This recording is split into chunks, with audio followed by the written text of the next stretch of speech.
Okay, so this is what we're gonna need to make the bread. So to cook, we're gonna need just a Dutch oven. If you don't have a Dutch oven, not everybody has one. You can use just any combinations of pans.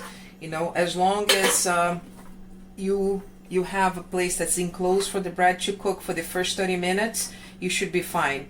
And it can be even a pot that has a lid that's oven proof. That would work too. We're gonna need a kitchen cloth. I normally like this type instead of the towel. We're gonna either need a scale, or if you don't have a scale, that's fine. We can use just measuring spoons, cup measures, and liquid and dry cup measures. We're gonna need a large bowl, which this one already has a flour in, and a spoon to mix everything.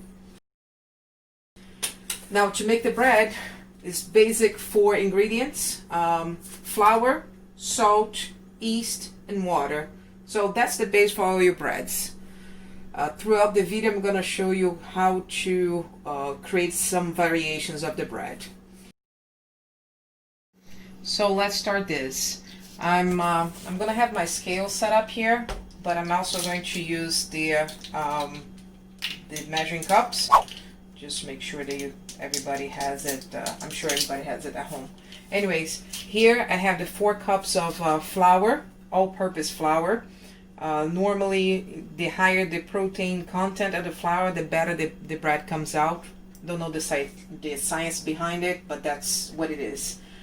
Then to that, I'm gonna add 1 teaspoon of salt, or don't put it too full, like this. 1 teaspoon of salt. I'm gonna add the active dry yeast, and that's a large pinch as I described. So what I normally do, and I don't know if you can see it, but that's what I normally do, and that's it. That's all we're gonna need. Make sure that when you throw in the bowl, don't throw where this salt is. Throw in a corner. Don't put it directly. Anyway, best way for me that I figure out is mix it right now, because after you put the water, it becomes harder to mix all the ingredients together. So mix the dry ingredients together now.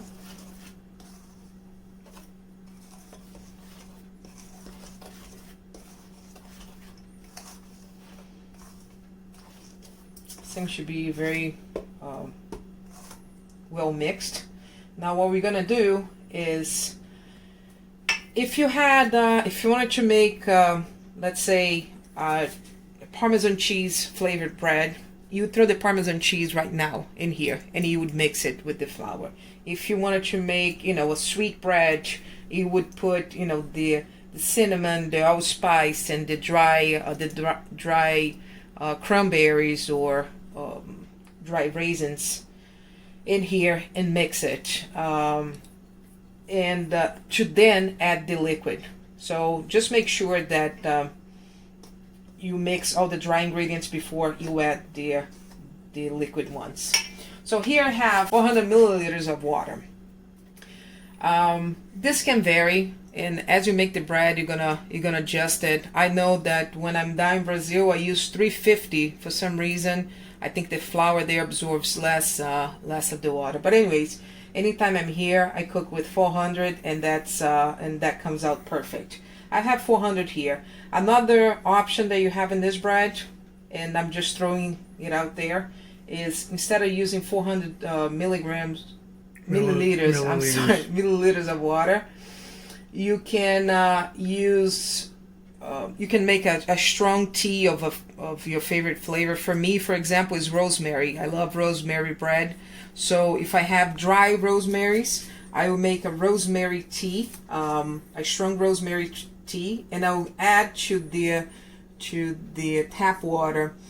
Just make sure that's in room temperature when you use it. Another option is if you are making the sweet bread, instead of adding sugar to the mix, which I normally do not do, I normally use agave syrup. So I will put 100 milliliters of agave, and I will complete it with tap water to get to 400.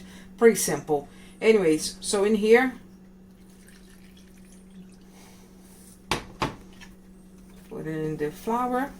All I'm trying to get here is make sure that there's no dry spots. Everything is wet, and that is going to be the extent of our labor today. This is the easiest bread you will ever find.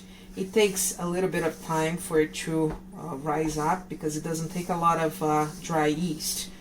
And for some of us, and that I'm included in that mix, when you have the bread that has too much yeast, it actually hurts the belly. So this is good all around. Anyway, if you look here, nice, can you record? If you look here, there's still some dry spots. I'm just trying to absorb that. You don't need to touch it. It's just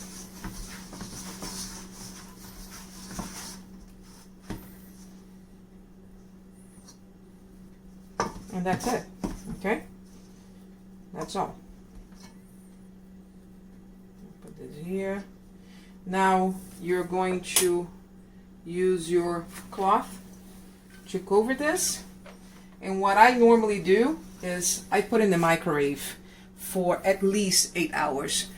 Don't turn the microwave on. Yeah. Just put it in the microwave.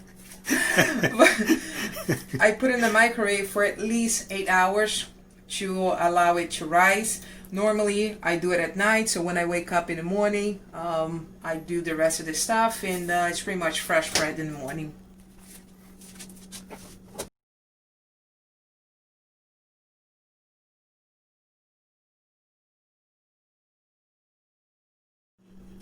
Okay, so 9 hours have passed by, and this is what I have right now. You can wait until between 8 and 16 hours, like I said. Because I have to leave in the morning, I'm going to do it with 8, okay? So this process, it's something that I came up with.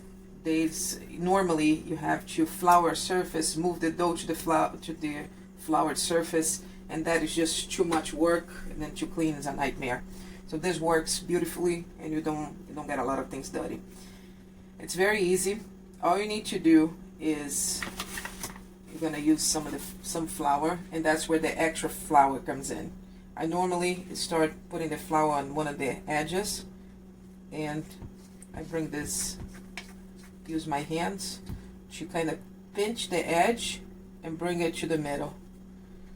I don't know if you're able to see it, but anyway, I do it again here, and then I use the flour to help me push my hand down, pinch it, and move it to the middle. A lot of times all I do is, if I put too much flour, just push the flour around. But anyway, same thing. And you're gonna do this pretty much at least twice. You're gonna go around at least twice. For some reason, that's what gives the fluffiness of the bread.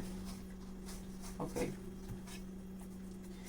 And first time you're gonna do kind of the sides. Second time you're gonna try to reach all the way to the bottom. So same thing all over. Bring it, push it, and then bring it to the middle. This is actually, if your bread if your dough is kind of watery, this is the opportunity to adjust the dough. So it needs to have a texture like this. Now, this is also the part where if you're going to stuff the bread, pretty much what you do is you lift it, you put whatever you're going to stuff with right here, and then you fold it. Okay. So here it is, one full turn. Okay. I'm gonna do it again because if you can see, the bottom is still attached to the bowl. So let's do this again. I try to reach my hand even further, middle, and I do this, middle, middle, and you can see the dough is now loose. Can you see it, Lance? Mm-hmm. Okay, middle. Okay. Just want to make sure that the flour is all on the bottom, on the sides. So another purpose for that is not to have the dough stick to the bowl after, you know, after it rises the second time. Okay. Another full circle. Just gonna do one more. Just to make it look pretty now. Okay. So this is it. At the end, just throw some flour on the top of the dough, because now I'm going to turn it. Look how beautiful this looks.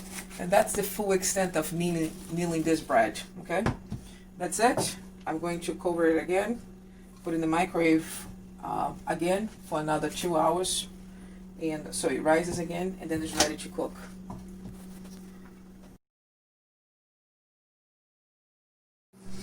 So it took us a little bit longer to come back home, but still, normally this phase is like 2 to 3 hours. It took us about, I don't know, 6 hours. No, even more than that. Anyway, but you can see how the bread is, how the dough is. We were able to save it, but you can see it. I heat up the oven at 350. I have a convection oven here. It might be, you know, if you have a regular oven, I would go to 400. But this is convection, so I did 350. And I already put it in here to heat up with the oven the pot that we are going to be using for the bread. So I'll remove this, and all you need to do right now, put some flour here on the bottom of the pan,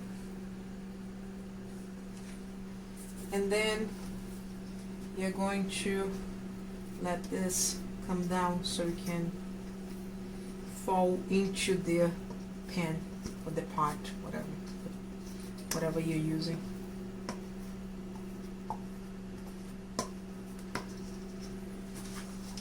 You see it, Lance? Mm-hmm.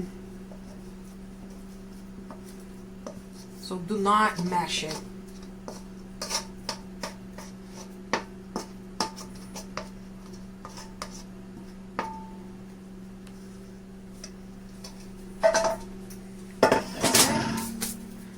Cover it, and we're gonna cook 30 minutes with it covered, and then we will remove the cover and let it be 10 minutes, another 10 minutes without the cover.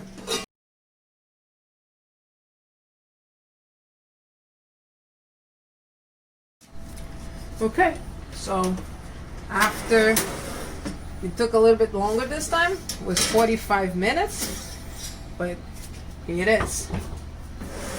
Let it rest for 10 minutes and they are ready to cut and eat. Smells so good. So the bread already rested. Now we're gonna cut it. You can leave it in the oven, like I said, for a little bit longer if you want it crunchy outside, more crunchy outside. Lance doesn't really like it, but for a soup works great. But this thing here you can toast anyways, you know. Normally what we do is we slice it and freeze it, because remember this doesn't have anything to preserve it, so it can go very fast, either because it's too good or because it doesn't have any It grows mold. yeah preservatives. Preservatives, yeah. Yeah, that sounds like the condom. Anyway, so let's cut it.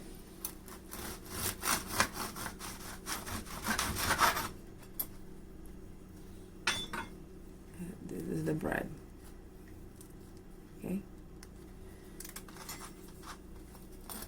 This tastes amazing with olive oil, with some pesto, toasted in the morning with some butter, some cheese. Okay. And if you leave the last part, if you want a crust, you know, a very hard crust, you increase the temperature in the oven to 460 and leave the last 10 minutes in 460 degrees if you have, or 450 degrees, I'm sorry, if you have that temperature in your oven. Anyways, that's it. Done.